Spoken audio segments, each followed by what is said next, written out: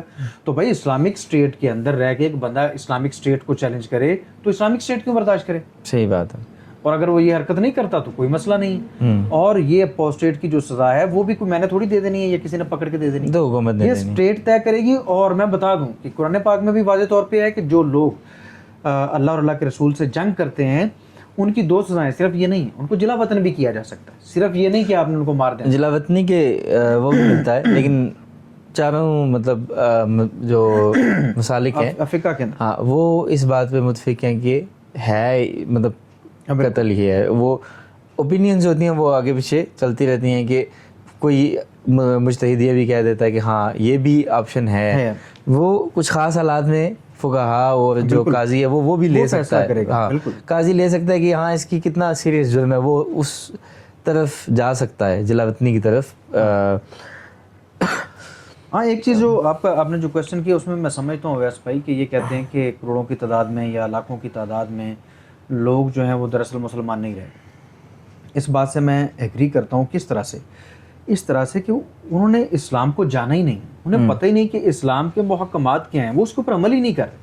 وہ نہیں جانتے کہ اسلام نے کن چیزوں کو حرام قرار دیا ہے، وہ جو حرام کردہ چیزیں ان سے پرہیز ہی نہیں کر رہے. ایک بندہ اسلام کی کوئی بات مان ہی نہیں رہا اور نام کا مسلمان ہے، اور اسلام کے بارے میں اس کے پاس جانکاری بھی نہیں ہے، تو ہمیں جو ہے وہ ایسے بندہ مسلمان ہے ہی نہیں. وہ تو نام نہاد بات جسٹ ایک مسلمان کہا جا سکتا ہے کہ ایک نام کا مسلمان ہے. وہ تو میں پہلے عرض کر چکا ہوں کہ ایسے لوگ جو کہہ رہے ہیں کہ اسلام چھوڑا، ان کا اسلام کے ساتھ واسطہ کب تھا؟ کیا مطلب؟ اسلام کہتا ہے سچ بولنا چاہیے، اسلام کہتا ہے زنا کے قریب نہیں جانا چاہیے، اسلام کہتا ہے محکمات کی بات کر رہا ہوں، اسلام کہتا ہے بے ایمانی نہیں کرنی چاہیے، اسلام کہتا ہے کہ اگر ظلم ہو ظالم کا ساتھ نہیں دینا چاہیے، اسلام کہتا ہے کہ اگر آپ اچھے کام کر رہے ہیں تو آپ ایک دوسرے کا تعاون کریں ایک دوسرے کے ساتھ. ان میں سے کون سی بات ہے جس کو کوئی چھوڑنا چاہے گا؟ جو بری بات ہے جس کو چھوڑ کے کوئی ارتداد کی طرف جائے گا؟ کوئی بھی نہیں. لیکن اگر کوئی عمل ہی نہیں کرنا چاہ رہا اور کسی کے پاس اپنی خواہشات نفس کو پورا کرنے کے لیے اس کو لگتا ہے کہ بھئی اسلام نے تو ہمیں روک رکھا ہے، اور وہ اپنی خواہشات کو پہلے سے ہی پورا کر رہا تھا، ایک ٹیگ مسلمان کو اس نے اپنے اوپر لگایا ہوا تھا. ایسا بندہ اگر نمازیں بھی پڑھ رہا تھا، اگر روزے بھی رکھ رہا تھا، تو وہ مسلمان کہاں تھا؟ وہ مسلمان تھا ہی نہیں. اگر میں یہ سمجھتا ہوں کہ چھوڑنے کا مطلب تو یہ ہونا چاہیے کہ ایک بندے کو سمجھ عقل کے ساتھ وہ فیصلہ کرے. اگر کوئی ایسا ہے بھئی میں نے یہ چیزیں اسلام میں نقص دیکھے اور میں نے یہ چیزیں چھوڑ دیں، اور چھوڑنے کے بعد میں نے یہ آئیڈیالوجی قبول کر لی ہوئی ہے، میں اس خطے میں رہتا ہوں اور میری یہ آئیڈیالوجی، کوئی آئیڈیالوجی بھی تو پیش کرے اسلام کے مقابلے پہ. ابھی تک یہ ایکس مسلم ہی ہے.